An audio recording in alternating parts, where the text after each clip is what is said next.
Fala, minha gente, tudo bem com vocês? Espero que estejam maravilhosamente bem e prontos para mais uma leitura da palavra do nosso Deus e amado Pai. Hoje leremos o capítulo 11 do livro de 1 Reis, leremos também o capítulo 2 de Filipenses, capítulo 41 de Ezequiel e concluiremos a leitura nos capítulos 92 e 93 de Salmos. E antes de iniciarmos, vamos a um momento de oração. Então, fecha teus olhos.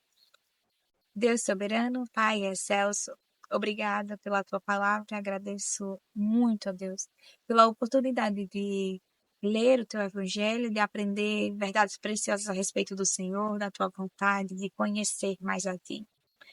É verdade que o conhecimento a respeito do Senhor é infindável, é inesgotável, mas o pouco que tu nos permitisse ter acesso a respeito do teu querer, de como que tu pensas, os teus desejos e planos, projetos para conosco, e quanto à eternidade e tantos outros assuntos, ó Deus, nos é o bastante para, de fato, reverenciarmos o Senhor, te amar, te temer e te respeitar, honrar a ti, ó Deus, e dar a ti a devida glória.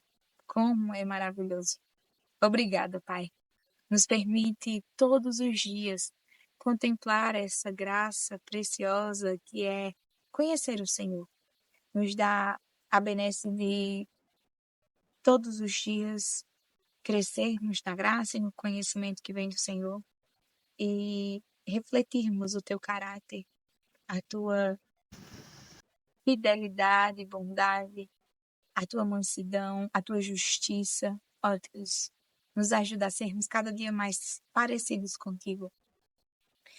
E clamamos ao Senhor que a tua palavra, esse desejo de te buscar, venha estar implantado em outros corações, ó Deus, na vida dos nossos familiares, que eles cada dia mais venham anseiar por ti e que venham encontrar em ti tudo aquilo quanto eles necessitam. Muito obrigada. Fala aos nossos corações, trata conosco mais esse dia.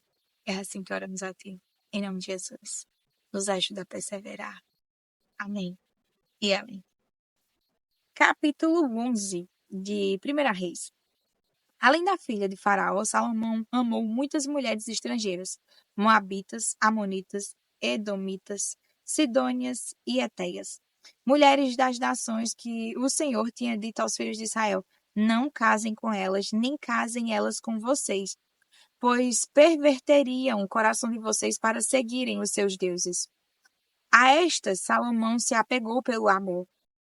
Tinha 700 mulheres que eram princesas e 300 concubinas, e suas mulheres lhe perverteram o coração. Sendo já velho, suas mulheres lhe perverteram o coração para seguir outros deuses, e o coração dele não era fiel ao Senhor, seu Deus, como havia sido fiel o coração de Davi, seu pai. Salomão seguiu Astarote, deusa dos Sidônios, e Milcom, abominações dos Amonitas. Assim, Salomão fez o que era mau aos olhos do Senhor e não perseverou em seguir o Senhor, como Davi, seu pai, havia feito. Nesse tempo, sobre o monte que fica diante de Jerusalém, Salomão construiu um santuário a Quemos, abominação de Moabe, e a Moloque, abominação dos filhos de Amon. Assim fez para todas as suas mulheres estrangeiras, as quais queimavam incenso e ofereciam sacrifícios aos seus deuses. O Senhor se indignou contra Salomão por ter desviado o seu coração do Senhor, Deus de Israel, que lhe havia aparecido 2 vezes e ordenado que não seguisse outros deuses. Ele, porém, não guardou o que o Senhor lhe havia ordenado. Por isso o Senhor disse a Salomão: já que você procedeu assim e não guardou a minha aliança, nem os meus estatutos que lhe ordenei, vou tirar o reino de você e dá-lo a um dos seus servos. No entanto, por amor a Davi, seu pai, não farei isso enquanto você estiver vivo, mas durante o reinado do seu filho. Todavia, não tirarei o reino todo. Darei uma tribo ao seu filho por amor a Davi, meu servo, e por amor a Jerusalém que escolhi. O Senhor levantou um adversário contra Salomão, a saber, Hadad, o Edomita, que era da linhagem real de Edom. Porque quando Davi esteve em Edom, Joabe, O comandante do exército, que tinha ido sepultar os mortos, matou todos os homens de Edom. Porque Joabe ficou ali 6 meses com todo Israel, até que eliminou todos os homens em Edom. Porém, Hadad fugiu para o Egito na companhia de alguns homens edomitas, dos servos de seu pai. Na ocasião, Hadad era ainda muito jovem. Partiram de Midian e foram até Parã, de onde levaram consigo alguns homens e chegaram ao Egito, a Faraó, rei do Egito, que deu a Hadad uma casa e lhe prometeu sustento e lhe deu terras. Hadad encontrou favor aos olhos de Faraó, tanto que este lhe deu por mulher a irmã de sua própria mulher, a irmã de Táfnis, a rainha. A irmã de Táfnis deu à luz seu filho Genubate, que foi criado por Táfnis na casa de Faraó, onde Genubate ficou entre os filhos de Faraó. Quando Hadad soube no Egito que Davi tinha morrido e que Joabe, comandante do exército, estava morto, disse a Faraó: Deixe-me voltar para a minha terra. Então Faraó lhe perguntou: Mas o que lhe falta comigo para que você queira voltar para a sua terra? Hadad respondeu: Não me falta nada, mas deixe-me ir. Deus levantou mais um adversário contra Salomão, a saber, Rezon, filho de Eliada, que havia fugido de seu senhor Hadadezer, rei de Zobá. Ele ajuntou homens e se fez chefe de um bando. Depois do morticínio feito por Davi, eles se foram para Damasco, onde habitaram e fizeram de Rezon o seu rei. Este foi adversário de Israel durante toda a vida de Salomão, e lhe fez mal, como Hadad havia feito. Rezon detestava Israel e reinava sobre a Síria. Jeroboão, filho de Nebate, efraimita de Zereda, servo de Salomão, e cuja mãe era uma viúva, chamada Zerua, revoltou-se contra o rei. Esta foi a causa por que levantou a sua mão contra o rei.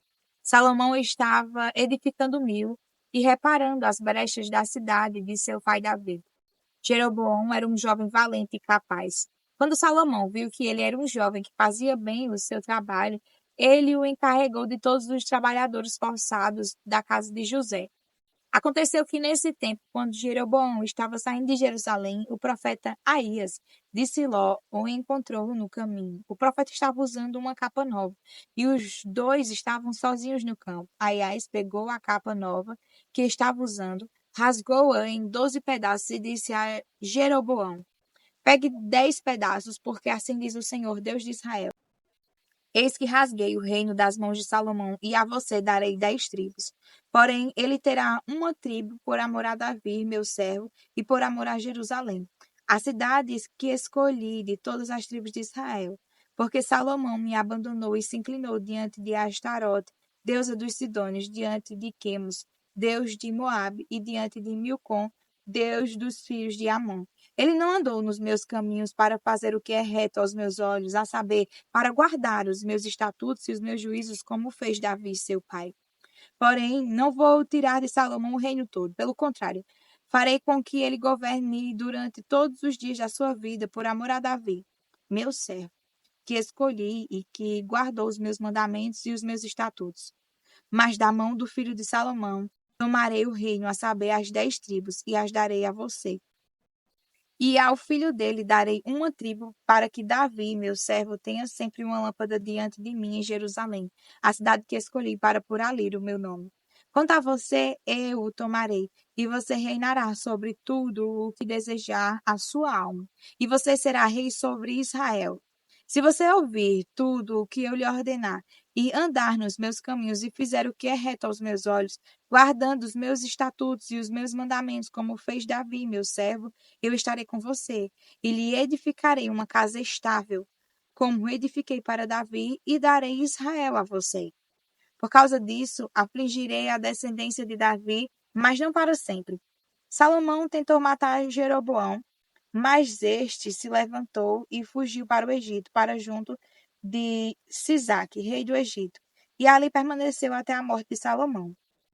Quanto aos demais atos de Salomão, a tudo o que fez e a sua sabedoria, não está tudo escrito no livro da história de Salomão? O tempo que Salomão reinou sobre todo Israel em Jerusalém foi de 40 anos. Salomão morreu e foi sepultado na cidade de Davi, seu pai, e Roboão, seu filho, reinou em seu lugar.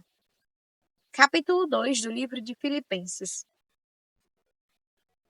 Portanto, se existe alguma exortação em Cristo, alguma consolação de amor, alguma comunhão do Espírito, se há profundo afeto e sentimento de compaixão, então completem a minha alegria, tendo o mesmo modo de pensar, tendo o mesmo amor e sendo unidos de alma e mente.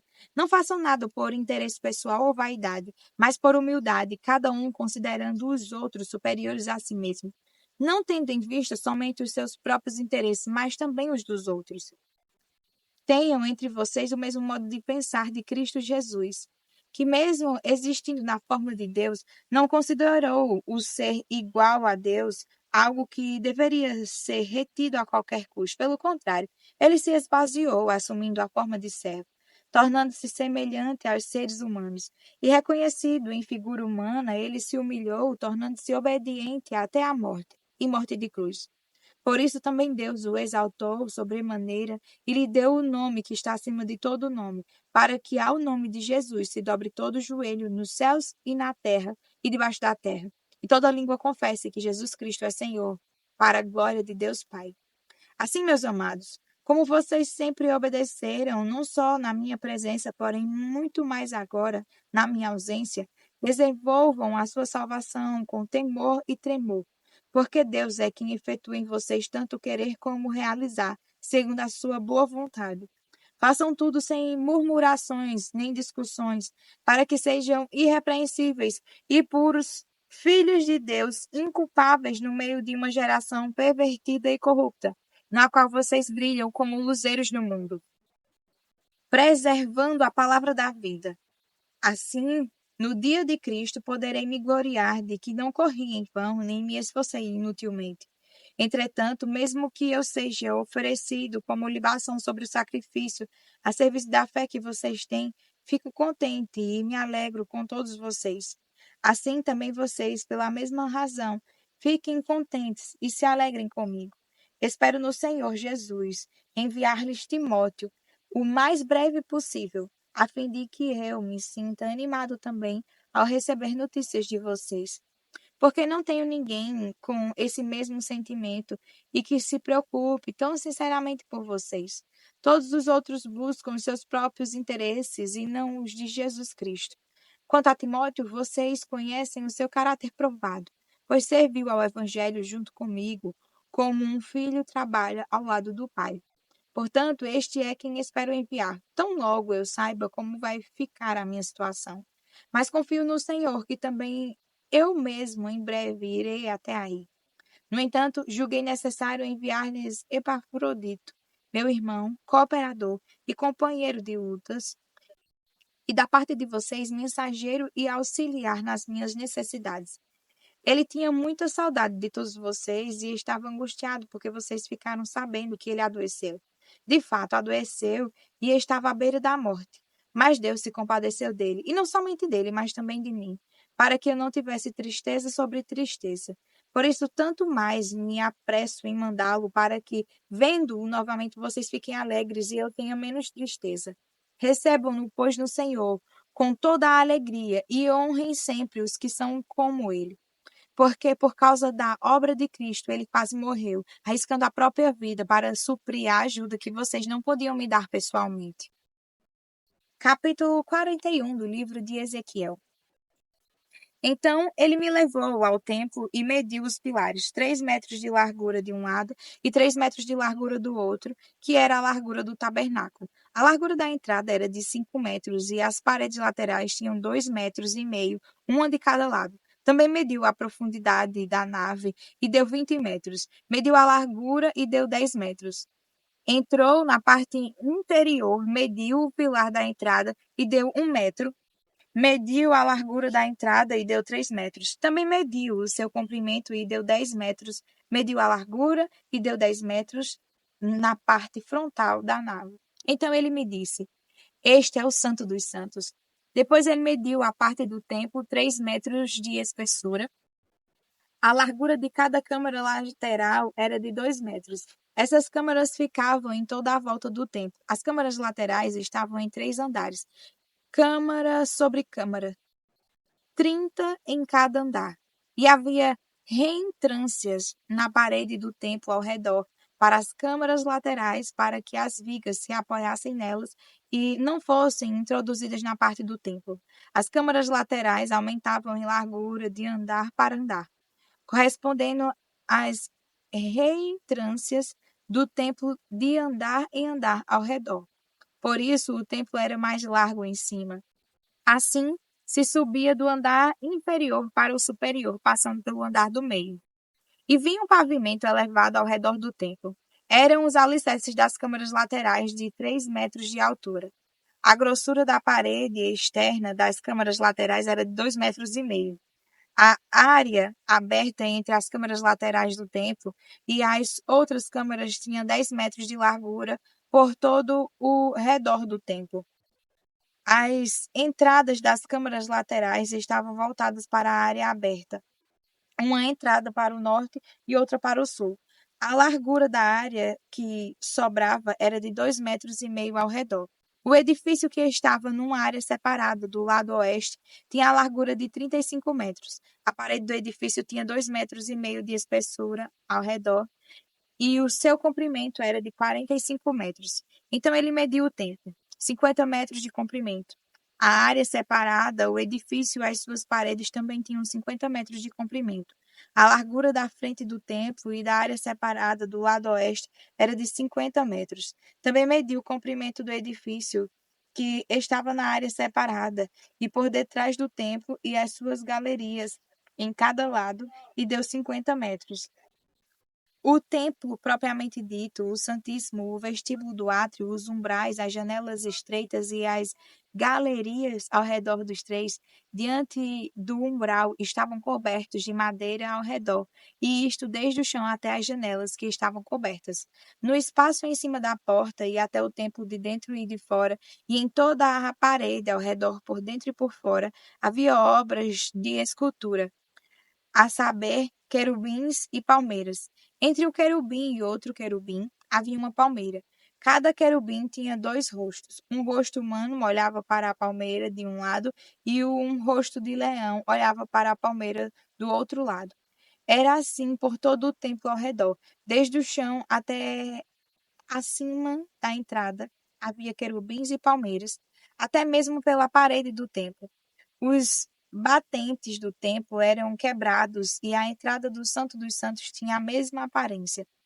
O altar de madeira tinha 1,5 metros de altura e o seu comprimento era de 1 metro. Os seus cantos, a sua base e os seus lados eram de madeira. O homem me disse: Esta é a mesa que está diante do Senhor. Tanto o templo quanto o Santo dos Santos tinha 2 portas. Havia 2 folhas para as portas, 2 folhas dobráveis, 2 para cada porta. Nelas, isto é, nas portas do templo, havia querubins e palmeiras, como havia nas paredes. Havia também uma cobertura feita de madeira na frente do vestíbulo por fora. E havia janelas estreitas e palmeiras em ambos os lados do vestíbulo, bem como nas câmaras laterais do templo e na cobertura de madeira. Capítulo 92 do livro de Salmos. Bom é render graças ao Senhor e cantar louvores ao teu nome, ó Altíssimo, anunciar de manhã a tua misericórdia e durante as noites a tua fidelidade, com instrumentos de 10 cordas ao som da lira e com a solenidade da harpa. Pois me alegraste, Senhor, com os teus feitos, exultarei nas obras das tuas mãos. Como são grandes, Senhor, as tuas obras, os teus pensamentos, que profundos. O tolo não compreende e o insensato não percebe isto. Ainda que os ímpios brotem como a erva e floresçam todos os que praticam a iniquidade, serão destruídos para sempre. Mas tu, Senhor, és o Altíssimo eternamente. Eis que os teus inimigos, Senhor, eis que os teus inimigos perecerão. Serão dispersos todos os que praticam a iniquidade. Porém, tu exaltas o teu poder como o boi selvagem. Derramas sobre mim o óleo fresco. Os meus olhos veem a derrota dos inimigos que me espreitam. Os meus ouvidos escutam os gritos dos malfeitores que contra mim se levantam. O justo florescerá como a palmeira, crescerá como o cedro do Líbano. Plantados na casa do Senhor, florescerão nos átrios do nosso Deus. Na velhice ainda darão frutos, serão cheios de seiva e de verdor, para anunciar que o Senhor é reto. Ele é a minha rocha, e nele não há injustiça. Capítulo 93 de Salmos. Reina o Senhor. Ele se revestiu de majestade, o Senhor se revestiu de poder e se cingiu. Firmou o mundo, não vacila. O teu trono está firme desde a antiguidade, tu és desde a eternidade. Levantam os rios, ó Senhor, levantam os rios o seu bramido, levantam os rios o seu fracor. Mas o Senhor nas alturas é mais poderoso do que o bramido das grandes águas, do que as poderosas ondas do mar. Os teus testemunhos são fidelíssimos, a tua casa convém a santidade, Senhor, para todo o sempre. Amém. Até amanhã para mais uma leitura da palavra do Senhor. Fiquem com Deus.